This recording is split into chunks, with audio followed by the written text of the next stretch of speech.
ನಮಸ್ಕಾರ. ಕರ್ನಾಟಕ ದಿನಕ್ಕೆ ಸ್ವಾಗತ. ನಾನು ತೇಜಸ್ವಿನಿ. ಈಗ ಹೆಡ್ಲೈನ್ಸ್.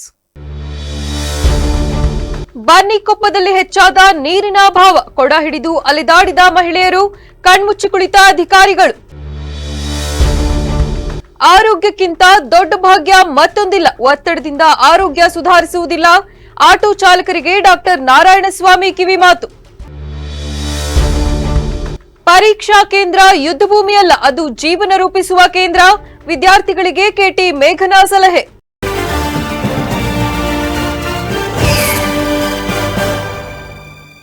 ಕುಕನೂರ್ ತಾಲೂಕಿನ ಬನ್ನಿಕೊಪ್ಪ ಗ್ರಾಮ ಕಳೆದ 5-6 ದಿನಗಳಿಂದ ನೀರಿನ ಅಭಾವದಿಂದ ತತ್ತರಿಸಿದೆ. ನೀರಿಗಾಗಿ ಮಕ್ಕಳು, ವಯೋವೃದ್ಧರು ಪರದಾಡುವಂತಾಗ್ತಿದೆ. ಕೊಡ ಹಿಡಿದು ನೀರು ನೀರು ಎಂದು ಮಹಿಳೆಯರು ಅಲೆದಾಡುತ್ತಿದ್ದಾರೆ. ಗ್ರಾಮದ ಕೆರೆಗಳಿಗೆ ಹೋಗಿ ನೀರು ತರುತ್ತಿದ್ದಾರೆ. ನಿತ್ಯ ಬಳಕೆಗೆ ನೀರಿಲ್ಲದೆ ಜನರು ಹೈರಾಣಾಗಿದ್ದಾರೆ. ತಾಲೂಕಿನ ಬನ್ನಿಕೊಪ್ಪ ಗ್ರಾಮದಲ್ಲಿ 38 ಗ್ರಾಮದ ಕುಡಿಯುವ ನೀರಿನ ಪಂಪ್ ಹೌಸ್ಗೆ ನೀರು ಸರಬರಾಜಾಗುತ್ತಿದೆ. ನಿಲೋಗಿಪುರದಿಂದ ಕವಲೂರು ಗ್ರಾಮದ ಪಂಪ್ ಹೌಸ್ಗೆ ನೀರು ಬರುತ್ತಿದೆ. ಕವಲೂರು ಗ್ರಾಮದಿಂದ ಬನ್ನಿಕೊಪ್ಪಕ್ಕೆ ನೀರು ಸರಬರಾಜಾಗುತ್ತದೆ. ಕವಲೂರು ಗ್ರಾಮದಲ್ಲಿರುವ ಪಂಪ್ ಹೌಸಿನ ಮೋಟಾರ್ ಕೆಟ್ಟೋಗಿದೆ. ಇದರಿಂದ 5-6 ದಿನಗಳಿಂದ ಬನ್ನಿಕೊಪ್ಪ ಗ್ರಾಮಕ್ಕೆ ನೀರು ಬಂದಿಲ್ಲ. ನೀರಿನ ಮೋಟಾರ್ ಕೆಟ್ಟಿರುವುದರಿಂದ ಬನ್ನಿಕೊಪ್ಪ ಗ್ರಾಮಕ್ಕೆ ನೀರು ಸರಬರಾಜಾಗಿಲ್ಲ. ಮೋಟಾರ್ ತೊಂದರೆಯಾದ ತಕ್ಷಣ ರಿಪೇರಿ ಕಾರ್ಯವಾದರೆ ನೀರಿನ ಅಭಾವ ಬನ್ನಿಕೊಪ್ಪ ಗ್ರಾಮಕ್ಕೆ ಆಗುವುದಿಲ್ಲ. ಆದರೆ ಮೋಟಾರ್ ರಿಪೇರಿಗೆ ದಿನಗಳೇ ಕಳೆಯುತ್ತಿರುವುದು ನೀರಿನ ಸಮಸ್ಯೆ ಗ್ರಾಮದಲ್ಲಿ ಬಿಗಡಾಯಿಸುವಂತೆ ಮಾಡಿದೆ. ಒತ್ತಡದಲ್ಲಿ ಕಾರ್ಯನಿರ್ವಹಿಸುವ ಪ್ರತಿಯೊಬ್ಬರು ತಮ್ಮ ತಮ್ಮ ಆರೋಗ್ಯದ ಬಗ್ಗೆ ಹೆಚ್ಚು ಗಮನ ಹರಿಸಬೇಕೆಂದು ಡಾಕ್ಟರ್ ನಾರಾಯಣಸ್ವಾಮಿಯವರು ಅಭಿಪ್ರಾಯಪಟ್ಟರು. ಬೇಲೂರು ತಾಲೂಕಿನ ಬಿಕ್ಕೋಡು ಪಟ್ಟಣದ ಮುಖ್ಯ ರಸ್ತೆಯಲ್ಲಿರುವ ಆಟೋ ನಿಲ್ದಾಣದಲ್ಲಿ ಡಾಕ್ಟರ್ ನಾರಾಯಣಸ್ವಾಮಿಯವರ ಹುಟ್ಟುಹಬ್ಬದ ಅಂಗವಾಗಿ ಆಟೋ ಚಾಲಕರು ಮತ್ತು ಮಾಲೀಕರಿಗೆ ಹಾಗೂ ಸಾರ್ವಜನಿಕರಿಗಾಗಿ ಆಯೋಜನೆ ಮಾಡಿದ್ದ ಉಚಿತ ಆರೋಗ್ಯ ತಪಾಸಣೆ ಕಾರ್ಯಕ್ರಮದಲ್ಲಿ ಮಾತನಾಡಿದ ಅವರು, ಆಟೋ ಚಾಲಕರು ಗ್ರಾಮೀಣ ಜನತೆ ತಮ್ಮ ಹಾಗೂ ಕುಟುಂಬ ಸದಸ್ಯರ ಆರೋಗ್ಯದ ಬಗ್ಗೆ ಕಾಳಜಿ ವಹಿಸಬೇಕು. ಆರೋಗ್ಯ ಸಮಸ್ಯೆ ಎದುರಾದರೆ ನಿರ್ಲಕ್ಷ್ಯ ತೋರದೆ ತಕ್ಷಣವೇ ಚಿಕಿತ್ಸೆ ಪಡೆಯಬೇಕು. ಆಟೋ ಚಾಲಕರು ತಮ್ಮ ಒತ್ತಡದ ಕೆಲಸದಿಂದ ಸರಿಯಾದ ನಿದ್ದೆ ಮಾಡಲು ಸಾಧ್ಯವಿಲ್ಲ. ಆರಂಭದಲ್ಲೇ ಚಿಕಿತ್ಸೆ ನೀಡಲು ಆರೋಗ್ಯ ಶಿಬಿರಗಳು ಪೂರಕ ಎಂದು ಸಲಹೆ ನೀಡಿದರು.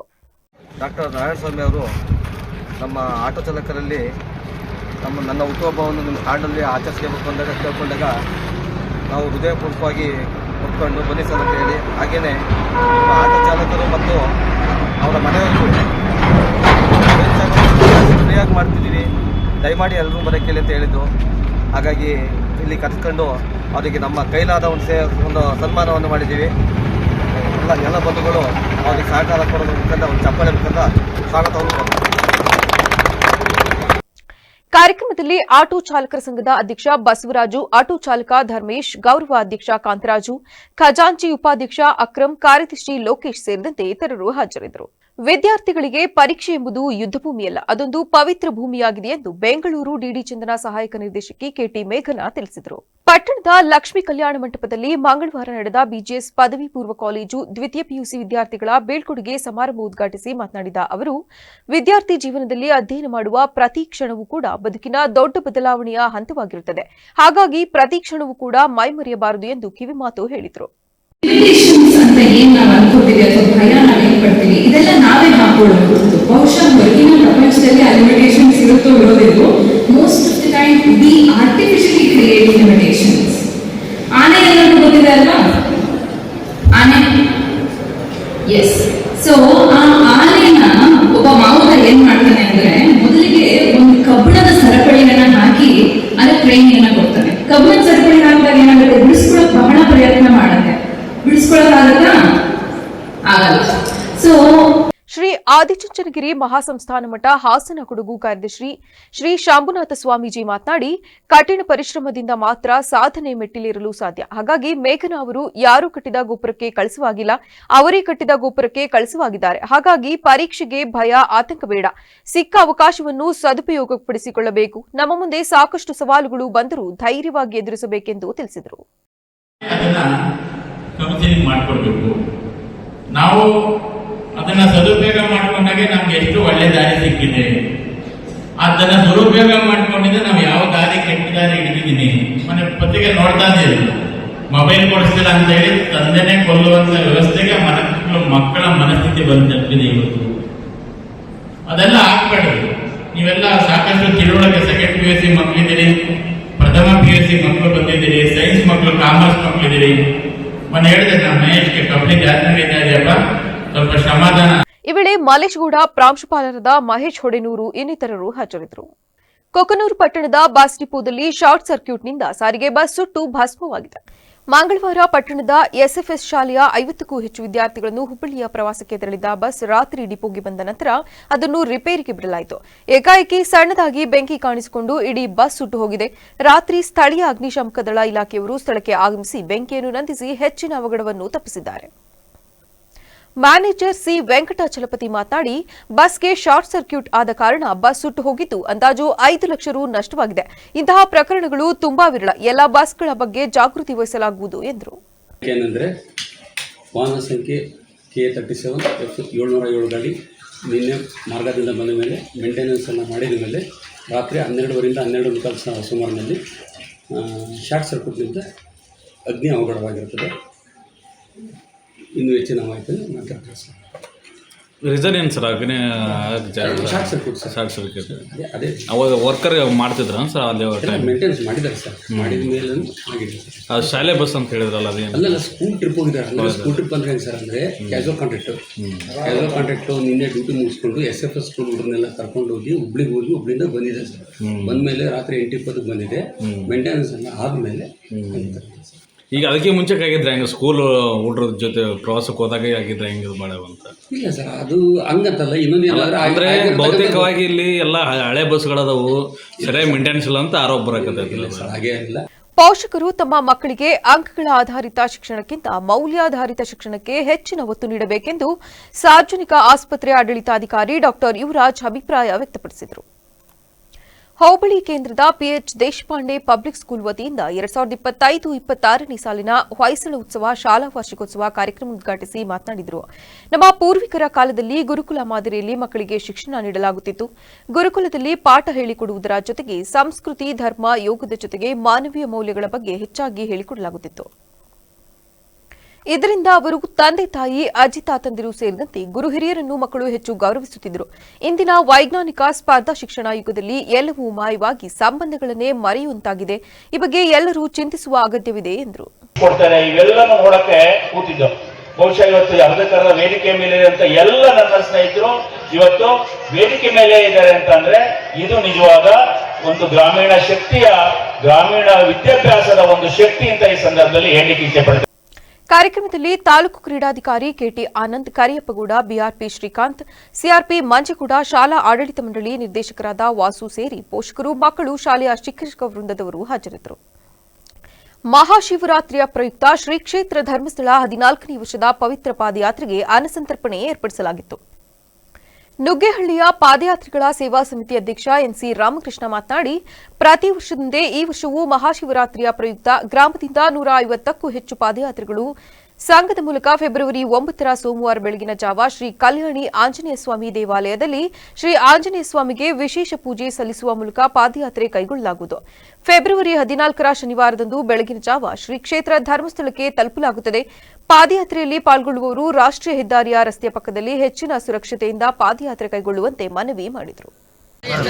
ಪಂಚಲಿಂಗೇಶ್ವರ ಪಾದಯಾತ್ರೆ ಸಮಿತಿ ವತಿಯಿಂದ ತಾರೀಕು 9/2/26ನೇ ತಾರೀಕು ಪಾದಯಾತ್ರೆ ಕೈಗೊಂಡಿದ್ದು ಸಾರ್ವಜನಿಕರು ಹೆಚ್ಚಿನ ಸಂಖ್ಯೆ ಭಾಗವಹಿಸಿ ಸಹಕರಿಸಬೇಕಾಗಿ ತಮ್ಮನ್ನು ವಿನಂತಿ ಮಾಡುತ್ತೇನೆ. ಈ ಮಂಜುನಾಥ ಸ್ವಾಮಿಯ ಈ ಕಳಂಕ ಇರತಕ್ಕಂಥದ್ದನ್ನೆಲ್ಲರೂ ಸೇರಿ ತೊಳಿಲಿಕ್ಕೆ ಈ ಭ್ರಷ್ಟ ಆಡಳಿತ ವಿರೋಧಿಯಾಗಿ ನಾವು ಮಂಜುನಾಥನ ಮರಬಿದ್ದು ಮುಂದೆ ಬರತಕ್ಕಂಥ ಆಡಳಿತದ ಉತ್ತಮ ಸರ್ಕಾರ ರಚನೆ ಆಗಲಿ ಅಂತಕ್ಕಂಥ ನಾವು ಮಂಜುನಾಥನ ವಿನಂತಿ ಮಾಡಿಕೊಂಡು ಜನತೆಗೆ ಒಳ್ಳೆ ಆಡಳಿತ ಕೊಡುವಂಥ ಸರ್ಕಾರ ಸಮೃದ್ಧಿ ಆಗಲಿ ಅಂತ ಮುಂದುವರಿಸಿ ಮಳೆ ಬೆಳೆ ಹೆಚ್ಚು ಬೆಳೀಲಿ ಅಂತ ನಾವು ಮಂಜುನಾಥ ಪಾದಯಾತ್ರೆ ವಿಶೇಷ ಕೈಗೊಂಡಿದ್ದೀವಿ ಅಂತಕ್ಕಂಥ ಮಾತುಗಳು ಎಲ್ಲ ಭಕ್ತರು ಹೆಚ್ಚು ಸಂಖ್ಯೆ ಬಂದು. ಈ ಸಂದರ್ಭದಲ್ಲಿ ಪಾದಯಾತ್ರೆ ಸೇವಾ ಸಮಿತಿ ಕಾರ್ಯದರ್ಶಿ NS ಗಿರೀಶ್, ತೌಟಿ ನಾಗರಾಜ್, ಅಗ್ರಹಾರ ಬೆಳಗುಳಿ ದೊಡ್ಡೇಗೌಡ, ಮುದ್ನಳ್ಳಿ ರಾಜಣ್ಣ, ವಿಮಲ್ ಸೇಟು, ಪಾದಯಾತ್ರೆ ಸಮಿತಿ ಸದಸ್ಯರು ಹಾಜರಿದ್ದರು. ಮುದ್ರಣ ಮಾಧ್ಯಮದಲ್ಲಿ ಪ್ರಕಟಿಸುವ ಸುದ್ದಿಗಳು 100ಕ್ಕೆ 100 ಸತ್ಯ ಇರುತ್ತದೆ ಎಂದು ಮಾಜಿ ಸಚಿವ HK ಕುಮಾರಸ್ವಾಮಿ ಅಭಿಪ್ರಾಯಪಟ್ಟರು. ತಾಲೂಕಿನ ಪಾಳ್ಯ ಬಳಿ ಇರುವ RR ರೆಸಾರ್ಟ್ನಲ್ಲಿ ನಡೆದ ಕರ್ನಾಟಕ ರಾಜ್ ಕಾರ್ಯನಿರತ ಪತ್ರಕರ್ತರ ಸಂಘದ ಆಲೂರು ತಾಲೂಕು ಘಟಕದ ನೂತನ ಪದಾಧಿಕಾರಿಗಳ ಪದಗ್ರಹಣ ಸಮಾರಂಭದಲ್ಲಿ ಮಾತನಾಡಿದರು. ದೃಶ್ಯ ಮಾಧ್ಯಮಗಳ ಸುದ್ದಿ ಪ್ರಸಾರದ ಪೈಪೋಟಿಗಳ ನಡುವೆಯೂ ಮುದ್ರಣ ಮಾಧ್ಯಮ ಉತ್ತಮವಾಗಿ ಕೆಲಸ ಮಾಡುತ್ತಿದೆ. ಮಾಧ್ಯಮಗಳು ನೈಜ ವರದಿಗಳನ್ನು ವರದಿ ಮಾಡುತ್ತಿದ್ದು ಸಮಾಜಕ್ಕೆ ಉತ್ತಮ ಮಾರ್ಗದರ್ಶನ ನೀಡುತ್ತಿವೆ. ಜನಪ್ರತಿನಿಧಿಗಳು, ಅಧಿಕಾರಿಗಳು ಸೇರಿದಂತೆ ಸಮಾಜದಲ್ಲಿನ ಸರಿತಪ್ಪುಗಳನ್ನು ಪತ್ರಕರ್ತರು ಎತ್ತಿ ಹಿಡಿಯುವ ಮೂಲಕ ಎಲ್ಲರ ಜವಾಬ್ದಾರಿಗಳನ್ನು ನೆನಪಿಸುತ್ತಿದ್ದಾರೆಂದು ಹೇಳಿದರು. ಅಂಕಿಅಂಶಗಳನ್ನ ನಾವು ಕೊಡ್ತೇವೆ. ಇದಕ್ಕೆ ಪೂರಕವಾಗಿ ನಾನು ನಂಜುಂಡಪ್ಪನವ್ರ ವರದಿ ಪೂರ್ತಿ ಒಪ್ಕೊಳ್ಳೋದು ರೆಡಿ ಇಲ್ಲ ನಾನು.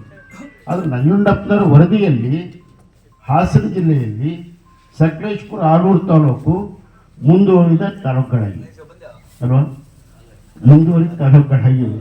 ಬಟ್ ಅದ್ರ ಬಗ್ಗೆ ನಾವು ವ್ಯಾಖ್ಯಾನ ಮಾಡಬೇಕು, ಸರ್ಕಾರ ತಿಳಿಸ್ಬೇಕು ಅಂತ ನಾವು ಹರೀಶ್ ಅವರು ಸತ್ತಾರ ತುಂಬ ಚರ್ಚೆ ಮಾಡಿದ್ವಿ, ನಾವು ಮಾತಾಡಿದ್ವಿ ನಾವು. ಆದರೆ ಅದನ್ನು ನಾವು ಆ ಕೆಲಸ ಮಾಡಿಲ್ಲ ಇನ್ನೂ ಕೂಡ. ಇವತ್ತು ವರದಿ ನೋಡಿದೆ ನಾನು, 177 ತಾಲೂಕಾಯಿತು, 114 ಇದ್ದಿದ್ದು, ಈಗ ಮುಂದುವರೆದಿದ್ದು. ಈ ಸಂದರ್ಭದಲ್ಲಿ ಶಾಸಕ ಸಿಮೆಂಟ್ ಮಂಜು, ತಾಲೂಕು ಗ್ಯಾರಂಟಿ ಯೋಜನೆ ಅನುಷ್ಠಾನ ಸಮಿತಿ ಅಧ್ಯಕ್ಷ ಮುರಳಿ ಮೋಹನ್, ಪತ್ರಕರ್ತರ ಸಂಘದ ಜಿಲ್ಲಾಧ್ಯಕ್ಷ ಜೆಆರ್ ಕೆಂಚೇಗೌಡ, ಉಪಾಧ್ಯಕ್ಷ ಎಚ್ಬಿ ಮದನ್ಗೌಡ, ತಾಲೂಕು ಘಟಕದ ನೂತನ ಅಧ್ಯಕ್ಷ ಆದಿಲ್ ಸೇರಿದಂತೆ ಜಿಲ್ಲಾ ಕಾರ್ಯಕಾರಿ ಸಮಿತಿ ಸದಸ್ಯರು ಹಾಜರಿದ್ದರು. ಬೇಲೂರು ತಾಲೂಕು ಅರೆಹಳ್ಳಿಯ ಸಮುದಾಯ ಆರೋಗ್ಯ ಕೇಂದ್ರದ ಆವರಣದಲ್ಲಿ ರಕ್ತದಾನ ಶಿಬಿರ ಹಾಗೂ ಉಚಿತ ವೈದ್ಯಕೀಯ ಆರೋಗ್ಯ ತಪಾಸಣಾ ಶಿಬಿರ ಜರುಗಿತು. ಲಯನ್ಸ್ ಸೇವಾ ಸಂಸ್ಥೆ, ಯೋಗಚೇತನ ಕೇಂದ್ರ ಅಡಗೂರು ಹಾಗೂ ಶಿವಕುಮಾರ ಸ್ವಾಮೀಜಿಯವರ ಭಕ್ತವೃಂದ ಇವರ ಸಂಯುಕ್ತಾಶ್ರಯದಲ್ಲಿ ಈ ಶಿಬಿರವನ್ನು ಉದ್ದೇಶಿಸಿ ಲಯನ್ಸ್ ಅಧ್ಯಕ್ಷೆ ಲಕ್ಷ್ಮೀ ಸೋಮಯ್ಯ ಮಾತನಾಡಿ, ಹಾಸನದ ಜೀವಸಂಜೀವಿನಿ ರಕ್ತದಾನ ಕೇಂದ್ರ, ಧರ್ಮಸ್ಥಳ ಆಯುರ್ವೇದ ಆಸ್ಪತ್ರೆ ಹಾಗೂ ಅಮ್ಮ ಕಣ್ಣಿನ ಆಸ್ಪತ್ರೆಯ ಸಹಕಾರದಲ್ಲಿ ಆರೋಗ್ಯ ಮತ್ತು ರಕ್ತದಾನ ಶಿಬಿರವನ್ನು ಆಯೋಜನೆ ಮಾಡಿದ್ದೇವೆ. 80 ಜನರ ಕಣ್ಣಿನ ತಪಾಸಣೆ ನಡೆಸಿ 5 ರೋಗಿಗಳು ಉಚಿತ ಕಣ್ಣಿನ ಶಸ್ತ್ರಚಿಕಿತ್ಸೆಗಾಗಿ ಆಸ್ಪತ್ರೆಗೆ ತೆರಳಿದ್ದು 75 ಮಂದಿ ಉಚಿತ ಆಯುರ್ವೇದ ಚಿಕಿತ್ಸೆ ಪಡೆದುಕೊಂಡಿದ್ದಾರೆಂದು ತಿಳಿಸಿದರು. ಜೀವ ಸಂಜೀವಿನಿ ರಕ್ತದಾನ ಕೇಂದ್ರ ಹಾಸನ, ಧರ್ಮಸ್ಥಳ ಆಯುರ್ವೇದಿಕ್ ಆಸ್ಪತ್ರೆ ಹಾಸನ ಮತ್ತು ಅಮ್ಮ ಕಣ್ಣಿನ ಆಸ್ಪತ್ರೆ ಹಾಸನ ಇವರೆಲ್ಲರ ಒಂದು ಆಶ್ರಯದಲ್ಲಿ ಉಚಿತ ವೈದ್ಯಕೀಯ ತಪಾಸಣೆ ಯೋಗಚೇತನ ಚೇತನ್ ಗುರೂಜಿ ಅವರು ಅಡಗೂರು ಇವರೆಲ್ಲರ ಒಂದು ಸಹಯೋಗದಿಂದ ಇವತ್ತು ಉಚಿತ ವೈದ್ಯಕೀಯ ತಪಾಸಣಾ ಶಿಬಿರ ಇಲ್ಲಿ ನಮ್ಮ ಅರೆಹಳ್ಳಿಯ ಸಮುದಾಯ ಕೇಂದ್ರದಲ್ಲಿ ನಡೀತಾ ಇದೆ.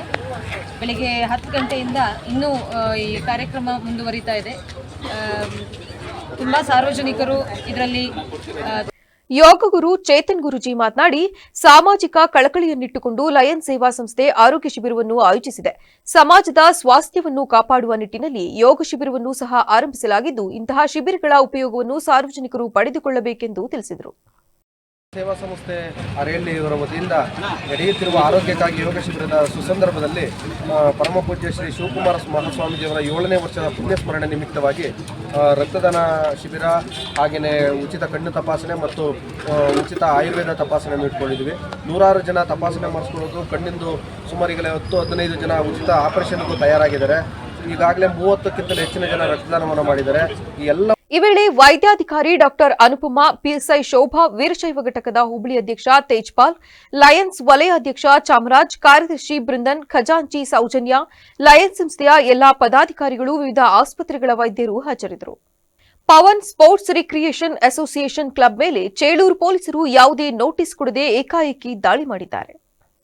ಗುಬ್ಬಿ ತಾಲೂಕಿನ ಚೇಳೂರು ಹೋಬಳಿಯ ಕ್ಲಬ್ ಮೇಲೆ ದಾಳಿ ಕುರಿತು ಮಾತನಾಡಿದ ಕ್ಲಬ್ನ ಅಧ್ಯಕ್ಷ ಗೋವಿಂದರಾಜು, ಕೋರ್ಟ್ ಆದೇಶ ಪಡೆದು ಕ್ಲಬ್ ಅನ್ನು ಸುಮಾರು ದಿನಗಳಿಂದ ನಡೆಸುತ್ತಿದ್ದೇವೆ. ಆದರೆ ಚೇಳೂರು ಪೊಲೀಸರು ಯಾವುದೇ ನೋಟಿಸ್ ಕೊಡದೆ ಏಕಾಏಕಿ ಕ್ಲಬ್ ಒಳಗಡೆ ಬಂದು ಸುಮಾರು 24 ಜನರ ಮೇಲೆ ಕೇಸ್ ದಾಖಲಿಸಿದ್ದಾರೆ. ಕೋರ್ಟ್ ಆದೇಶವನ್ನು ಗಾಳಿಗೆ ತೂರಿ ಏಕಾಏಕಿ ಕ್ಲಬ್ ಮೇಲೆ ಚೇಳೂರು ಪೊಲೀಸರು ರೈಡ್ ಮಾಡಿದ್ದಾರೆ. ಕ್ಲಬ್ನಲ್ಲಿ ಆಡುವ ಆಟಗಾರರು ಐಡಿ ಕಾರ್ಡ್ ಕಡ್ಡಾಯವಾಗಿಟ್ಟುಕೊಂಡು ಪ್ರತಿದಿನ ಆಟವನ್ನು ಆಡುತ್ತಿದ್ದರು. ಆದರೆ ಇಲ್ಲಸಲ್ಲದ ಆರೋಪ ಮಾಡಿ ಕ್ಲಬ್ ಒಳಗಡೆ ಬಂದು ಕ್ಲಬ್ನಲ್ಲಿ ಇದ್ದ ಜನರನ್ನು ಎದುರಿಸಿ ಎಲ್ಲರ ಮೇಲೆ ಕೇಸ್ ಹಾಕಿದ್ದಾರೆ. 3 ಲಕ್ಷ ಇದ್ದ ಹಣವನ್ನು ಲೆಕ್ಕ ಕೊಡದೆ ಕೇವಲ 71,000 ಹಣ ಇತ್ತು ಅಂತ ಹೇಳಿ ಹಣವನ್ನು ಗುಳುಂ ಮಾಡಿದ್ದಾರೆ. ಕೋರ್ಟ್ ಆದೇಶಕ್ಕೆ ಎಲ್ಲರೂ ತಲೆಬಾಗಬೇಕು. ಆದರೆ ಚೇಳೂರು ಪೊಲೀಸರಿಗೊಂದು ನ್ಯಾಯನ? ಹೈಕೋರ್ಟ್ ತೀರ್ಪು ಲೆಕ್ಕಕ್ಕೆ ಇಲ್ವಾ ಎಂದರಲ್ಲದೆ ಸಂಬಂಧಪಟ್ಟ ಅಧಿಕಾರಿಗಳು ನಮಗೆ ನ್ಯಾಯ ಕೊಡಿಸಬೇಕು. ಚೇಳೂರು ಪೊಲೀಸರು ಪದೇ ಪದೇ ನಮಗೆ ಕಿರುಕುಳ ಕೊಡುತ್ತಿದ್ದಾರೆ. ಹೈಕೋರ್ಟ್ ಆದೇಶ ಪಡೆದು ಕ್ಲಬ್ ನಡೆಸುತ್ತಿದ್ದೇನೆ. ಕಾನೂನಿಗೆ ವಿರುದ್ಧವಾಗಿ ನಾವು ನಡೆದುಕೊಂಡಿಲ್ಲ. ನಡೆದುಕೊಂಡ್ರೆ ನಮ್ಮ ಮೇಲೆ ಕೇಸ್ ಮಾಡಲಿ ಎಂದು ತಿಳಿಸಿದರು. ಇಲ್ಲಿ ನಾವು ಚೇಳೂರು ಲಿಮಿಟಲ್ಲಿ ಒಂದು ಕ್ಲಬ್ ಮಾಡಿದ್ದೀವಿ. ಅದಕ್ಕೆ ಈಗ ನಾವು ಕೋರ್ಟ್ ಪರ್ಮಿಷನ್ನು, ಹೈಕೋರ್ಟ್ ಪರ್ಮಿಷನ್ ಅಂತ ಎಲ್ಲ ತಗೊಂಬಂದು ಲೀಗಲಾಗಿ ಏನೇನು ಬೇಕೋ ಎಲ್ಲ ಥರನೂ ವ್ಯವಸ್ಥೆಗಳು ಮಾಡಿದ್ದೀವಿ. ಆದ್ರೂ ಇಲ್ಲಿ ನಮ್ಮ ಚೇಳೂರು ಪೊಲೀಸ್ ಸ್ಟೇಷನ್ ಅವ್ರು ಬಂದು ಸುಮ್ಮನೆ ಏನಾದ್ರು ತೊಂದರೆ ಕೊಡ್ತಾ ಇದ್ದಾರೆ. ಆದರೆ ಈಗ ಮೊನ್ನೆ ನಮ್ಮ ಸದಸ್ಯರೆಲ್ಲ ಒಂದು 24 ಜನ ಸದಸ್ಯರು ಬಂದಿದ್ರು, ಎಲ್ಲ ಆಡ್ತಾಯಿದ್ರು. ಎಲ್ಲ ಲೀಗಲಾಗಿದ್ದು, ನಾವು ದುಡ್ಡು ಕಟ್ಟಿ ಬಾಜಿ ಕಟ್ಟಿ ಯಾವುದೋ ಆಟಗಳು ಆಡ್ತಾ ಇರಲಿಲ್ಲ. ಲೀಗಲಾಗಿದ್ರೂ ಬಂದು ಏಕಾಏಕಿ ಬಂದು ನೋಟಿಸು ಕೊಡ್ದೇನೆ ಏಕಾಏಕಿ ಬಂದು ಎಲ್ಲ ರೈಡ್ ಮಾಡಿದ್ದಾರೆ. ರೈಡ್ ಮಾಡಿ 24 ಜನನೂ ಸ್ಟೇಷನ್ಗೆ ಕರ್ಕೊಂಡೋಗಿ ಕೇಸ್ ಹಾಕ್ತೀವಿ, FIR ಮಾಡ್ತೀವಿ ಅಂತ ಹೇಳ್ಬಿಟ್ಟು ಎಲ್ಲ ಕುಂಟಿಸ್ಕೊಂಡ್ಬಿಟ್ಟು ಜೀಪಲ್ಲಿ ಎಲ್ಲನೂ ಕಳಿಸಿದ್ದಾರೆ. ಈ ಥರ ಎಲ್ಲ ತೊಂದರೆ ಕೊಡ್ತಾ ಇದ್ದಾರೆ. ನಮ್ದು ಹೈಕೋರ್ಟ್ ಪರ್ಮಿಷನ್ ಆಗಿದೆ ಮತ್ತು DYSP ಮೇಲೆ ಇಲ್ಲಿ ನಮ್ಮ ಚೇಳೂರು ಸಬ್ ಇನ್ಸ್ಪೆಕ್ಟರ್ ಮೇಲೂ ಕಂಟೆಂಪ್ಟ್ ಕೇಸ್ ಇತ್ತು. ಆದ್ರೂ ಅವರು ಬರೋಂಗಿರಲಿಲ್ಲ, ಬಂದಿದ್ದಾರೆ. ಬಂದು ಈ ಥರ ಎಲ್ಲ ತೊಂದರೆ ಕೊಡ್ತಾ ಇದ್ದಾರೆ. ಈ ದುಡ್ಡು ಕಾಸೆಲ್ಲ ನಮ್ಮ ಸದಸ್ಯರುಗಳು ಜೋಬಲ್ಲಿದ್ದು ದುಡ್ಡೆಲ್ಲ ಟೇಬಲ್ ಮೇಲೆ ಇಕ್ಸಿ ಎಲ್ಲ ಲೆಕ್ಕ ಕೊಡ್ದಂಗೆ ಎತ್ಕೊಂಡೋಗಿದ್ದಾರೆ. ಈಗ ಕೇಳಿದ್ರೆ ಬರೀ 71,000 ಇತ್ತು ಅಂತ ಗೌರ್ಮೆಂಟ್ಗೆ ಲೆಕ್ಕ ಕೊಟ್ಟಿದ್ದಾರೆ. ಹೈಕೋರ್ಟಿಂದನೇ ನಾನು ಪರ್ಮಿಷನ್ ತೊಗೊಂಬಂದಿದ್ದೀನಿ. ಹೈಕೋರ್ಟಿಂದ ಇಲ್ಲಿ ನಮ್ಮ ತುಮಕೂರಲ್ಲಿ ಡಿ ಆರ್ ಆಫೀಸಲ್ಲಿ ನಾವು ಸದಸ್ಯರು 7 ಜನ ಸೇರಿ ಸದಸ್ಯರು ಸಂಘ ಕಟ್ಟಿದ್ದೀವಿ. ಅದ್ರ ಮೇಲೆ ನನಗೆ ಹೈಕೋರ್ಟಿಂದ ಪರ್ಮಿಷನ್ ಹಾಕೊಂಡು ಪರ್ಮಿಷನ್ ತೊಗೊಂಬಂದಿದ್ದೀನಿ. ಈಗ ಅವ್ರಿಗಿನ್ನ ಇವರೇ ದೊಡ್ಡವರಾಗಿದ್ದಾರೆ. ಈಗ ಹೈಕೋರ್ಟ್ ಪರ್ಮಿಷನ್ ಇದ್ರೂ ನಾನು ನಿನ್ನ ಹತ್ರ ಹೈಕೋರ್ಟ್ ಇದ್ರೂ ನಾನು ಬಿಡಲ್ಲ, ಆಡೋದಕ್ಕೆ ಆಡ್ಸಕ್ಕೆ ಬಿಡಲ್ಲ, ಓಪನ್ ಮಾಡೋಕ್ಕೆ ಬಿಡಲ್ಲ ಅಂತ ಹೇಳ್ತಾ ಇದ್ದಾರೆ. ಇದಕ್ಕೇನು ಸೂಕ್ತ ಕ್ರಮ ತಗೊತೀರೋ ತಗೊಳ್ಳಿ. ತಿರ್ಗಿ ನಾನು ನಮ್ಮ ಲಾಯರ್ಗೆ ಹೇಳಿದ್ದೀನಿ, ನಮ್ಮ ಲಾಯರು ಅದನ್ನೇ ಹೇಳಿದ್ದಾರೆ. ಇದಕ್ಕೇನಾರು ಮಾಡಿ ಬೇಗ ನಮಗೆ ನ್ಯಾಯ ದೊರಕಿಸ್ಕೊಡಿ. ಇದಕ್ಕೂ ಬಂದು ಈ ಕೋರ್ಟ್ ಆದೇಶ ಆದಮೇಲೆ ನಾನು ಪರ್ಮಿಷನ್ ಬಂದಾದ್ಮೇಲೆ SP ಸಾಹೇಬ್ರನ್ನ ಭೇಟಿ ಮಾಡೋಕೆ ಹೋಗಿದ್ದೆ. ನನ್ನ ಡಾಕ್ಯುಮೆಂಟ್ಸ್ ಎಲ್ಲ ತೋರಿಸಿ, ನಿನ್ನ ಡಾಕ್ಯುಮೆಂಟ್ಸ್ ಎಲ್ಲ ಕರೆಕ್ಟಾಗಿದೆ ಅಪ್ಪ, ನಾವೇನು ಅದು ಇದಕ್ಕೆಲ್ಲ ಯಾರು ಹೇಳೋಕ್ಕಾಗಲ್ಲ, ನಿನ್ನ ಡಾಕ್ಯುಮೆಂಟ್ಸಲ್ಲಿ ಏನಿದೆ ಲೀಗಲಾಗಿ ಏನಿದೆ ಅದನ್ನು ನಿನ್ನ ಪಡ ನೀನು ಮಾಡ್ಕೊ. ನೀನು ಇಲ್ಲೀಗಲ್ ಏನಾರು ನಡೆಸಿದ್ರೆ ನೀನು ನಮ್ಮವ್ರು ಬಂದು ರೈಡ್ ಮಾಡ್ತಾರೆ, ಹಿಡ್ಕೊಂಡೋಗಿ ಕೇಸ್ ಹಾಕ್ತಾರೆ ಅಂತ ಹೇಳಿದ್ರು. ನಾನು ಹಂಗಾಗಿ SP ಅವ್ರನ್ನ ಭೇಟಿ ಮಾಡಿ ಬಂದೆ, ಇದನ್ನೆಲ್ಲ ಓಪನ್ನು ಮಾಡಿದ್ದೀನಿ. ಅಂದರೆ SP ಅವ್ರೇನು ಮಾಡಿಸ್ರಿ ಅಂತ ಏನು ಹೇಳಿಲ್ಲ, ಲೀಗಲಾಗಿ ಏನಿದೆ ಅದು ಮಾಡ್ಕೊಳಪ್ಪ ಅಂತ ಹೇಳಿದ್ದಾರೆ. ಹಾಗಾಗಿ ನಾವು ಓಪನ್ ಮಾಡಿದ್ದೀವಿ. ಸಾಹೇಬ್ರನ್ನ ನಾವು ಭೇಟಿ ಮಾಡಿದ್ದು ನಿಜ. ಬೇಕಾದ್ರೆ CCTV ಇರುತ್ತೆ, ಬೇಕಾದ್ರೆ ನೋಡಲಿ. ಎಷ್ಟು ಸತಿ ಹೋಗಿದ್ದೀನಿ SP ಸಾಹೇಬ್ರ ಆಫೀಸ್ಗೆ, ಚೆಕ್ ಮಾಡಿಬಿಟ್ಟು ಬೇಕಾದ್ರೆ ಪರಿಶೀಲನೆ ಮಾಡಿ ಸ್ವಾಮಿ. ಪದೇ ತಿರ್ಗಾ ಈಗ ಓಪನ್ ಮಾಡ್ತೀನಿ ಸ್ವಾಮಿ. ತಿರ್ಗಾ ನಮ್ಮ ಲಾಯರ್ ಕನ್ಸಲ್ಟ್ ಮಾಡಿದ್ದೀನಿ, ತಿರ್ಗಾ ತಕ್ಕೋ ಅಂತ ಹೇಳಿದ್ದಾರೆ. ತಿರ್ಗಾ ಇವ್ರೇನಾದ್ರು ಚೋಳೂರು ಪೊಲೀಸ್ ಸ್ಟೇಷನ್ ತಿರ್ಗಾ ಪದೇ ಬಂದರೆ, ಇಲ್ಲ ಇವ್ರನ್ನ ಬಿಟ್ಟು ಬೇರೆ ಯಾರನ್ನ ಬಂದು ಬೇಕಾದ್ರೆ ಪರಿಶೀಲನೆ ಮಾಡಿ ನಾನು ಹೈಕೋರ್ಟಿಂದ ಬೇಕಾದ್ರೆ ತಂದು ನೋಟಿಸ್ ಕೊಟ್ಟು ಬೇಕಾದ್ರೆ ಬಾಕ್ಲಾಕ್ಲಿ ಅಂತ ಹೇಳಿ ತಪ್ಪಿದ್ರೆ ಬಾಕ್ಲಾಕೊಂತೀನಿ. ಅಲಂಬಾಡಿ ಕಾವಲು ಗ್ರಾಮ ಹಿಂದೂ ಮುಸ್ಲಿಂ ಭಾವೈಕ್ಯತೆಯ ಕೇಂದ್ರ ಸ್ಥಳವಾಗಿದೆ ಎಂದು ವಿಧಾನ ಪರಿಷತ್ ಸದಸ್ಯರು ಹಾಗೂ ಬಿಜೆಪಿ ಹಿರಿಯ ನಾಯಕ ಎಚ್ ವಿಶ್ವನಾಥ್ ಹೇಳಿದ್ದಾರೆ. ತಾಲೂಕಿನ ಅಕ್ಕಿಹೆಬ್ಬಾಳು ಹೋಬಳಿಯ ಅಲಂಬಾಡಿ ಕಾವಲು ಗ್ರಾಮದ ಶ್ರೀ ಮಾರಮ್ಮ ತಾಯಿ ದೇವಾಲಯ ಉದ್ಘಾಟನಾ ವಿಶೇಷ ಪೂಜಾ ಕಾರ್ಯಕ್ರಮಕ್ಕೆ ದಂಪತಿ ಸಮೇತರಾಗಿ ಪಾಲ್ಗೊಂಡ ಬಳಿಕ ಮಾತನಾಡಿದ ಅವರು, ಆಲಂಬಡಿ ಕಾವಲು ಗ್ರಾಮ ಹಿಂದೂ ಮುಸ್ಲಿಂ ಭಾವೈಕ್ಯತೆ ಒಳಗೊಂಡ ಗ್ರಾಮವಾಗಿದೆ. ಕೆಆರ್ಪೇಟೆ ತಾಲೂಕಿನಲ್ಲಿ ಸಮಾಜ ಸೇವೆ ಮೂಲಕ ಜನಾನುರಾಗಿ ಉತ್ತಮ RTO ಅಧಿಕಾರಿಯಾಗಿರುವ ಮಲ್ಲಿಕಾರ್ಜುನ್ ಗ್ರಾಮದ 2 ಧರ್ಮಗಳ ಹಿರಿಯ ಮುಖಂಡರನ್ನು ಜೊತೆಗೂಡಿಸಿಕೊಂಡು ಈ ದೇವಾಲಯ ನಿರ್ಮಾಣಕ್ಕೆ ಪ್ರಮುಖ ಕಾರಣಕರ್ತರಾಗಿ ಗ್ರಾಮದ ಅಭಿವೃದ್ಧಿಗೆ ಸಹಕರಿಸುತ್ತಿದ್ದಾರೆಂದು ತಿಳಿಸಿದರು. ನೂತನ ಶ್ರೀ ಮಾರಮ್ಮ ದೇವಾಲಯದ ಸಂಪೂರ್ಣ ನಿರ್ಮಾಣದ ಕಾರ್ಯವನ್ನು ಸಮಾಜ ಸೇವಕ RTO ಮಲ್ಲಿಕಾರ್ಜುನ್ ವಹಿಸಿಕೊಂಡಿದ್ದರು. ದೇವಾಲಯ ಉದ್ಘಾಟನೆಯ ಪ್ರಯುಕ್ತ ವಿಶೇಷ ಪೂಜಾ ಕಾರ್ಯಕ್ರಮಕ್ಕೆ ಆಗಮಿಸಿದ 5,000ಕ್ಕೂ ಹೆಚ್ಚು ಭಕ್ತರಿಗೆ ಗ್ರಾಮಸ್ಥರ ಸಹಕಾರದಿಂದ ಅನ್ನಸಂತರ್ಪಣೆ ಏರ್ಪಡಿಸಲಾಗಿತ್ತು. ವಿಶೇಷ ಪೂಜಾ ಕಾರ್ಯಕ್ರಮದಲ್ಲಿ ಕೈಮಗ್ಗ ಅಭಿವೃದ್ಧಿ ನಿಗಮದ ಅಧ್ಯಕ್ಷ ಐಪನಹಳ್ಳಿ ನಾಗೇಂದ್ರ ಕುಮಾರ್, ಕೆ ಶ್ರೀನಿವಾಸ್, ಮತ್ತಿಘಟ್ಟ ಕೃಷ್ಣಮೂರ್ತಿ, ನಂಜುಂಡೇಗೌಡ ಸೇರಿದಂತೆ ಗ್ರಾಮದ ಮುಖಂಡರು ಉಪಸ್ಥಿತರಿದ್ದರು. ಇಡೀ ಗ್ರಾಮದ ಸಮಸ್ತರ ಸಹಾಯ ಸಹಕಾರಗಳಿಗೆ ಮುಂದೆ ನಿಂತು ಸರ್ಕಾರದ ಅಧಿಕಾರಿಗಳಾದಂಥ ನಮ್ಮ ಸಂಬಂಧಿಕರಾದಂಥ ಮಲ್ಲಿಕಾರ್ಜುನ್ ನಾಗೇಂದ್ರ ಈ ಥರ ಎಲ್ಲ ನಮ್ಮ ವಾಸನ ಎಲ್ಲ ಬಂದಿದ್ದಾರೆ. ಇವರೆಲ್ಲರ ನಾಯಕತ್ವದಲ್ಲಿ ಇವತ್ತು ತಾಯಿ ಮಾರಮ್ಮ ತಾಯಿ ಜೀರ್ಣೋದ್ಧಾರ ಹೊಸ ಮನೆ ಕಟ್ಟಿ ಉಳಿದ ತಾಯಿಗೆ ದೇವಸ್ಥಾನ ಮಾಡಿ ಎಲ್ಲ ನೆಂಟರು ನಾಡು ಸ್ನೇಹಿತರೆಲ್ಲ ಕರೆದು ಆಲಂಬಡಿ ಕಾವಲಲ್ಲಿ ಒಂದು ಉತ್ಸವ ಎಲ್ಲ. ಪಟ್ಟಣದ ಮಮತಾ ಗಂಗಾ ಆಸ್ಪತ್ರೆಯಲ್ಲಿ ಶಾಹೀನ್ ತಾಜ್ ಎಂಬ ಮಹಿಳೆ ಹೆರಿಗೆಯಾದ ನಂತರ ಸಾವನ್ನಪ್ಪಿದ್ದು ಕುಟುಂಬಸ್ಥರು ಆಕ್ರೋಶ ವ್ಯಕ್ತಪಡಿಸಿದರು. ಹುಣಸೂರಿನ ಆಜಾದ್ ನಗರ ಶಾಹೀನ್ ತಾಜ್ ಅವರಿಗೆ ಹೆರಿಗೆ ನೋವು ಕಂಡುಬಂದ ಹಿನ್ನೆಲೆ ಆಸ್ಪತ್ರೆಗೆ ದಾಖಲಾಗಿ ಶಸ್ತ್ರಚಿಕಿತ್ಸೆಯ ಮೂಲಕವೇ ಹೆರಿಗೆ ಮಾಡಲು ಸಾಧ್ಯ ಎಂದು ಆಪರೇಷನ್ ಮೂಲಕ ಮಗುವನ್ನು ಹೊರತೆಗೆಯಲಾಯಿತು. ಮಗುವು ಆರೋಗ್ಯವಾಗಿದ್ದು ಹೆರಿಗೆಯ ಸಂದರ್ಭದಲ್ಲಿ ತಾಯಿಗೆ ಹೆಚ್ಚಿನ ಚಿಕಿತ್ಸೆ ಅವಶ್ಯಕತೆ ಇದೆ ಎಂದು ತಿಳಿಸಿದ ವೈದ್ಯರು ಮೈಸೂರಿನ ಖಾಸಗಿ ಆಸ್ಪತ್ರೆಗೆ ಕಳಿಸಿದರು. ಮೈಸೂರಿನ ಆಸ್ಪತ್ರೆಗೆ ಕಳಿಸಿದರೂ ಸಹ ಚಿಕಿತ್ಸೆ ಫಲಿಸದೆ ಶಾಹೀನ್ ತಾಜ್ ಅವರು ಮರಣ ಹೊಂದಿದ್ದರು. ಈ ಸಾವಿಗೆ ಮಮತಾ ಗಂಗಾ ಆಸ್ಪತ್ರೆಯ ವೈದ್ಯರೇ ಕಾರಣ ಎಂದು ಕೆಲ ಸಂಘಟನೆಗಳು ಆಸ್ಪತ್ರೆಯ ಮುಂಭಾಗ ಪ್ರತಿಭಟನೆ ನಡೆಸಿದರು. ಸ್ಥಳಕ್ಕೆ ಆಗಮಿಸಿದ ಪೊಲೀಸ್ ಇನ್ಸ್ಪೆಕ್ಟರ್ ಶಿವಪ್ರಕಾಶ್ ಮತ್ತು ಶಶಿಕುಮಾರ್ ಅವರು ಡಿವೈಎಸ್ಪಿ ರಾಜಣ್ಣ ಅವರ ಸಮ್ಮುಖದಲ್ಲಿ ಪ್ರತಿಭಟನಾಕಾರರ ಮನವೊಲಿಸಲು ಪ್ರಯತ್ನಿಸಿದರೂ ಸಹ ಪೊಲೀಸರ ಮಾತು ಕೇಳದಿದ್ದಾಗ ಪ್ರತಿಭಟನಾಕಾರರನ್ನು ಬಂಧಿಸಿ ಠಾಣೆಗೆ ಕರೆದೊಯ್ದರು. ಪ್ರತಿಭಟನೆ ಮಾಡ್ತಾ ಇದ್ದೀರಾ. ಈಗ ಹಾಸ್ಪಿಟ್ಲ್ ವತಿಯಿಂದ ಏನೋ 2,75,000 ಕೊಟ್ಟಿದ್ದಾರೆ ಅಂತ ಗೊತ್ತಾಯಿತು. ಮತ್ತು ನೀವು ಈಗ ಲಾಸ್ಟಿಂದ ನಮ್ಗೆ ಅದು ಸಾಲದು, ಅವರು ಖರ್ಚು ವೆಚ್ಚ ಜಾಸ್ತಿ ಆಗಿದೆ, ಕೊಡಬೇಕು ಅಂತ ಹೇಳಿ ಅಟ್ಲೀಸ್ಟ್ ಅವರಿಗೆ ಬಡವರಿದ್ದಾರೆ ಕೊಡಬೇಕು ಅಂತ ನೀವು ಕೊಡ್ತಿದ್ದೀರಾ. ಅದು ಒಂದು ಆಯಿತು. ಆ ನಿಟ್ಟಿನಲ್ಲಿ ನಮ್ಮಿಂದ ಏನು ಇದು ಸುಸೂತ್ರವಾಗಿ ಬಗೆಹರಿತದೆ ನನ್ನ ಕಡೆಯಿಂದ ಆದದ್ದನ್ನು ಪ್ರಯತ್ನ ಮಾಡ್ತೀವಿ. ಒಂದು ಇನ್ನೊಂದು ಕಾನೂನು ವ್ಯಾಪ್ತಿ, ಯಾಕೆಂದರೆ ಅದನ್ನು ವಿಷಯವನ್ನು ನಿಮಗೆ ಹೇಳಬೇಕಾಗ್ತದೆ. 2009 ಹೊಸದಾಗಿ ಕಾನೂನು ತಂದಿದೆ ಈಗ ಸರ್ಕಾರ.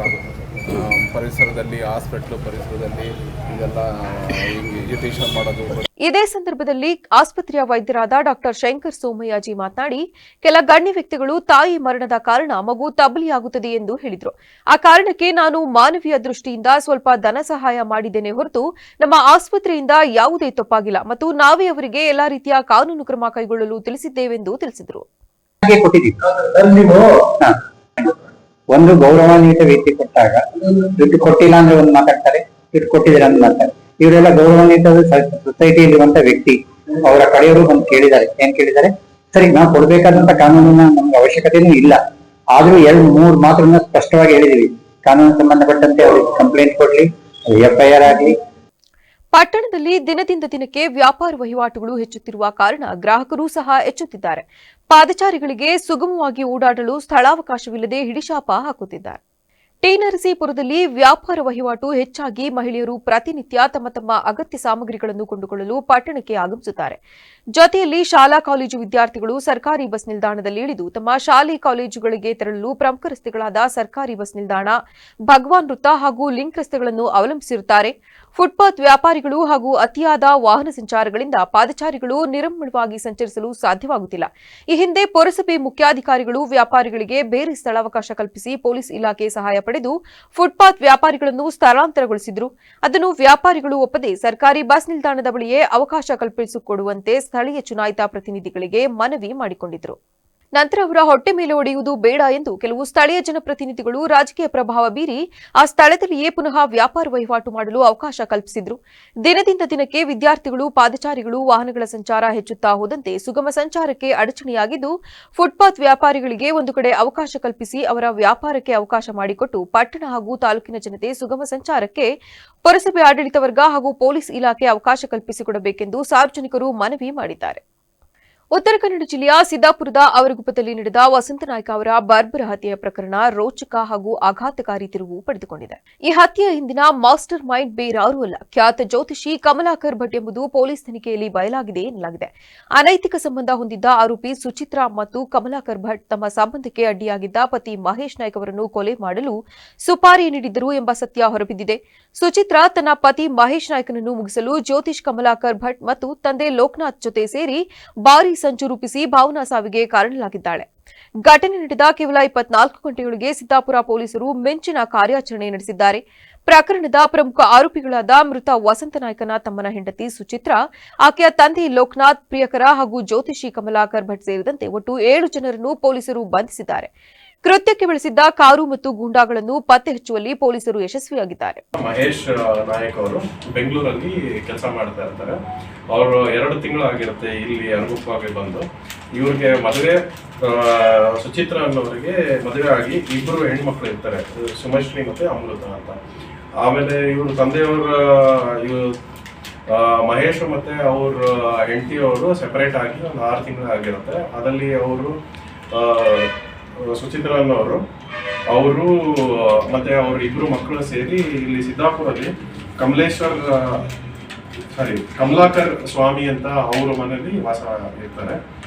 ಸೊ ಇದರಿಂದ ಇವ್ರಿಗೆ ಇದ್ದಿದ್ದ ಮಗಳು. ಕೇಂದ್ರ ವಿತ್ತ ಸಚಿವೆ ನಿರ್ಮಲಾ ಸೀತಾರಾಮನ್ ಮಂಡಿಸಿರುವ ಬಜೆಟ್ ಬಡವರಿಗೆ ಕಾಳಜಿ ಇಲ್ಲದ ಬಜೆಟ್ ಆಗಿದೆ ಎಂದು ಬಿಎಸ್ಪಿ ಪಕ್ಷದ ರಾಜ್ಯಾಧ್ಯಕ್ಷ ಎಂ ಕೃಷ್ಣಮೂರ್ತಿ ಆಕ್ರೋಶ ವ್ಯಕ್ತಪಡಿಸಿದ್ದಾರೆ. ಫೆಬ್ರವರಿ 4ರಂದು ಬೆಳಗ್ಗೆ 11 ಗಂಟೆಗೆ ಕಲಬುರಗಿಯಲ್ಲಿ ಮಾತನಾಡಿದ ಅವರು, ರೈತರ ಏಳಿಗೆಯನ್ನು ಸಂಪೂರ್ಣವಾಗಿ ನಿರ್ಲಕ್ಷ್ಯ ಮಾಡಲಾಗಿದ್ದು, ಕೃಷಿ ಕ್ಷೇತ್ರಕ್ಕೆ ಕೇವಲ 1.62 ಲಕ್ಷ ಕೋಟಿ ನೀಡಿದೆ. ಕಳೆದ ವರ್ಷಕ್ಕೆ ಹೋಲಿಸಿದರೆ ಕಡಿಮೆ ಅಂತ ಕೃಷ್ಣಮೂರ್ತಿ ಕಿಡಿಕಾರಿದ್ದಾರೆ.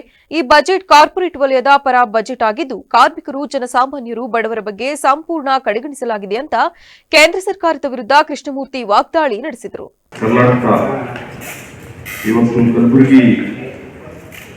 ಜಿಲ್ಲೆಯಲ್ಲಿ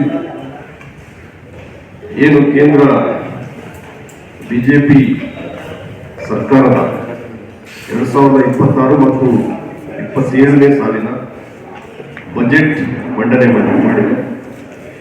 ಇದಕ್ಕೆ ಸಂಬಂಧಪಟ್ಟಂತೆ ನಮ್ಮ ಪಕ್ಷದ ಅಭಿಪ್ರಾಯಗಳನ್ನು ತಿಳಿಸಲಿಕ್ಕೆ ಇವತ್ತು ನಾವು ಪತ್ರಿಕಾಗೋಷ್ಠಿಯನ್ನು ಹಮ್ಮಿಕೊಂಡಿದ್ದೀವಿ.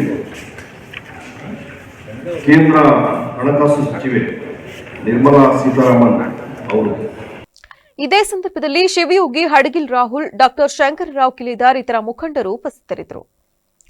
ಗುಲ್ಬರ್ಗಾ ವಿಶ್ವವಿದ್ಯಾಲಯದ ಹಣಕಾಸು ವಿಭಾಗದಲ್ಲಿ ವೇತನ ಬಟವಾಡೆ ಮಾರ್ಗವಾಗಿ 1 ಕೋಟಿ ರು ಅವ್ಯವಹಾರವಾಗಿದೆ ಎಂದು ಹೋರಾಟ ಸಮಿತಿ ಸಂಚಾಲಕ ಎಂಬಿ ಸಜ್ಜನ್ ಆರೋಪಿಸಿದ್ದಾರೆ. ಫೆಬ್ರವರಿ 4ರಂದು ಬೆಳಗ್ಗೆ 10:30ಕ್ಕೆ ನಗರದಲ್ಲಿ ಮಾತನಾಡಿದ ಅವರು, ಈ ಬಗ್ಗೆ ಆಡಳಿತ ಮಂಡಳಿಗೆ ದೂರು ನೀಡಿ 2 ತಿಂಗಳು ಕಳೆದರೂ ಸಹ ಯಾವುದೇ ಕ್ರಮ ಕೈಗೊಂಡಿಲ್ಲ.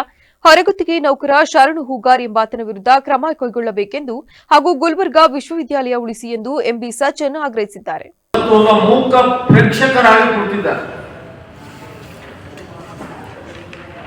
ನಾನು 1994 ನಾನು ಅಲ್ಲಿ ಯೂನಿಯನ್ ಲೀಡರ್ ಎಂಪ್ಲಾಯೀಸ್, ಅಲ್ಲಿ ಒಬ್ಬ ಕುಲಪತಿ ನನಗೆ ಚೇಂಬರ್ನಲ್ಲಿ ಕರೆಸಿ ನೀನು ಫಿನಿಶ್ ಮಾಡ್ತೀನಿ ಅಂತೇಳಿ ಹೇಳಿದ್ರು. ಹಿಂಗೆ ಒಂದು ತೊಗೊಂಡು ಏನು ಟೇಬಲ್ ಇದು ಇರ್ತಲ್ಲ, ಅದು ಗ್ಲಾಸಿಂಗ್ ಇದು ವೇಟ್, ಪೇಪರ್ ವೇಟ್, ನಿನಗೆ ಖಲಾಸ್ ಮಾಡ್ತೀನಿ ಅಂತ ಹೇಳಿದ್ರು. ಅವಾಗ ನಾನು ನೇರವಾಗಿ ಗುಲ್ಬರ್ಗಾ ವಿಶ್ವವಿದ್ಯಾಲಯದ ಪೊಲೀಸ್ ಠಾಣೆಗೆ ಹೋಗಿ ಅಟೆಂಪ್ಟ್ ಟು ಮರ್ಡರ್ ಕೇಸ್ನ ಫೈಲ್ ಮಾಡಿದ್ದೆ. FIR ನಾನೊಬ್ಬ ಎಕ್ಸೆಸಿವ್ ನೌಕರ. ಮುರುಡೇಶ್ವರದಲ್ಲಿ ಈ ವರ್ಷ 3ನೇ ವರ್ಷದ ಮಹಾಶಿವರಾತ್ರಿ ಜಾಗರಣೋತ್ಸವ ಕಾರ್ಯಕ್ರಮವನ್ನು ಆಚರಿಸಲಾಗುತ್ತಿದೆ. ಈ ಬಾರಿಯ ಮುರುಡೇಶ್ವರದ ಮಹಾಶಿವರಾತ್ರಿ ಜಾಗರಣೋತ್ಸವದಲ್ಲಿ ಭಕ್ತಾದಿಗಳು ಒಟ್ಟಾಗಿ ಸಂಭ್ರಮಿಸಬೇಕೆಂಬ ಕಾರಣಕ್ಕಾಗಿ ಫೆಬ್ರವರಿ 10 ಹಾಗೂ 11ರಂದು ಭಟ್ಕಳ ಹೊನ್ನಾವರ ವಿಧಾನಸಭೆಯ ಕ್ಷೇತ್ರದ ಜನತೆಗಾಗಿ ವಿವಿಧ ಸ್ಪರ್ಧೆಗಳನ್ನು ಏರ್ಪಡಿಸಲಾಗುತ್ತಿದೆ ಎಂದು ಬೀನಾ ವೈದ್ಯ ಎಜುಕೇಷನ್ ಟ್ರಸ್ಟ್ನ ವ್ಯವಸ್ಥಾಪಕಿ ಪುಷ್ಪಲತಾ ಮಂಕಾಳವೈದ್ಯ ಹೇಳಿದರು. ವಿವಿಧ ವೈಯಕ್ತಿಕ ಹಾಗೂ ಗುಂಪು ಆಟಗಳು, ಸಂಗೀತ ಸ್ಪರ್ಧೆ, ಆದರ್ಶ ದಂಪತಿ ಸ್ಪರ್ಧೆ ಮುಂತಾದ ಮನರಂಜನಾತ್ಮಕ ಆಟಗಳನ್ನು ಆಡಿಸಲಾಗುವುದು. ಈ ನಿಟ್ಟಿನಲ್ಲಿ ವಿವಿಧ ಸಮಿತಿಗಳನ್ನು ರಚಿಸಿ ಕಾರ್ಯಕ್ರಮದ ರೂಪುರೇಷೆಗಳನ್ನು ರಚಿಸಿಕೊಳ್ಳಲಾಗಿದೆ. ಸ್ಪರ್ಧೆಗಳಲ್ಲಿ ಭಾಗವಹಿಸಿ ವಿಜೇತರಾದವರಿಗೆ 15ರಂದು ನಡೆಯುವ ಮಹಾಶಿವರಾತ್ರಿ ಜಾಗರಣೋತ್ಸವ ಕಾರ್ಯಕ್ರಮದಲ್ಲಿ ಪ್ರಶಸ್ತಿ ಪತ್ರಗಳನ್ನು ವಿತರಿಸಲಾಗುತ್ತದೆ ಎಂದರು. ನಮ್ಮ ಮುರುಡೇಶ್ವರದಲ್ಲಿ ಇಂದು ಈ ಬಾರಿ 3ನೇ ವರ್ಷದ ಶಿವರಾತ್ರಿ ಜಾಗರಣೋತ್ಸವವನ್ನು ಹಮ್ಮಿಕೊಳ್ತಾ ಇದ್ದೀವಿ. 2 ವರ್ಷ ವಿಜೃಂಭಣೆಯಿಂದ ನಮ್ಮ ಶಿವರಾತ್ರಿ ಜಾಗರಣೋತ್ಸವ ನಡೆಯುವುದು. ಈ ಬಾರಿ ಶಿವರಾತ್ರಿ ಜಾಗರಣೋತ್ಸವ ಜನರ ಉತ್ಸವ ಆಗಬೇಕು ಅನ್ನೋ ದೃಷ್ಟಿಯಿಂದ ಎಲ್ಲ ಜನರು ಒಗ್ಗೂಡಿ ಎಲ್ಲರೂ ಸಂಭ್ರಮಿಸಬೇಕು ಅನ್ನೋ ದೃಷ್ಟಿಯಿಂದ ಈ ಬಾರಿ ನಾವು ಪುರುಷರಿಗಾಗಿ ಹಾಗೂ ಮಹಿಳೆಯರಿಗಾಗಿ ವಿವಿಧ ಕ್ರೀಡಾಕೂಟಗಳನ್ನು ನಾವು ಈ ಬಾರಿ ಆಯೋಜಿಸುವಂತೆ ನಾವೆಲ್ಲರೂ ಕೂಡ ನೆನ್ನೆ ಚರ್ಚೆ ಮಾಡಿ ತೀರ್ಮಾನಕ್ಕೆ ಬಂದಿದ್ದೀವಿ. ಅದರಂತೆ ಶಿವರಾತ್ರಿ ಕ್ರೀಡಾ ಸಮಿತಿ ಅಂತ ಕೂಡ ನಾವು ನೆನ್ನೆ ಒಂದು ರಚನೆ ಮಾಡ್ಕೊಂಡಿದ್ದೀವಿ. ಸುದ್ದಿಗೋಷ್ಠಿಯಲ್ಲಿ ಮುರುಡೇಶ್ವರ ನಾಗರಿಕ ಹಿತರಕ್ಷಣಾ ಸಮಿತಿಯ ಅಧ್ಯಕ್ಷ ಎಸ್ಎಸ್ ಕಾಮತ್, ನಯನಾ ನಾಯ್ಕ, ಮಂಜುನಾಥ್ ನಾಯ್ಕ, ಅಶೋಕ್ ನಾಯ್ಕ, ಶೇಖರ್ ನಾಯ್ಕ ಮತ್ತಿತರರು ಹಾಜರಿದ್ದರು. ಈಗ ಮತ್ತೊಮ್ಮೆ ಹೆಡ್ಲೈನ್ಸ್. ಬನ್ನಿಕೊಪ್ಪದಲ್ಲಿ ಹೆಚ್ಚಾದ ನೀರಿನ ಅಭಾವ, ಕೊಡ ಹಿಡಿದು ಅಲೆದಾಡಿದ ಮಹಿಳೆಯರು, ಕಣ್ಮುಚ್ಚಿ ಕುಳಿತ ಅಧಿಕಾರಿಗಳು. ಆರೋಗ್ಯಕ್ಕಿಂತ ದೊಡ್ಡ ಭಾಗ್ಯ ಮತ್ತೊಂದಿಲ್ಲ, ಒತ್ತಡದಿಂದ ಆರೋಗ್ಯ ಸುಧಾರಿಸುವುದಿಲ್ಲ, ಆಟೋ ಚಾಲಕರಿಗೆ ಡಾಕ್ಟರ್ ನಾರಾಯಣಸ್ವಾಮಿ ಕಿವಿಮಾತು. ಪರೀಕ್ಷಾ ಕೇಂದ್ರ ಯುದ್ಧ ಭೂಮಿಯಲ್ಲ, ಅದು ಜೀವನ ರೂಪಿಸುವ ಕೇಂದ್ರ, ವಿದ್ಯಾರ್ಥಿಗಳಿಗೆ ಕೆಟಿ ಮೇಘನಾ ಸಲಹೆ. ಕ್ಷಣ ಕ್ಷಣದ ಸುದ್ದಿಗಾಗಿ ನೋಡ್ತಾ ಇರಿ ವಿವಿಸಿ ಟಿವಿ, ಸತ್ಯದ ಕಡೆ ನಮ್ಮ ನಡೆ.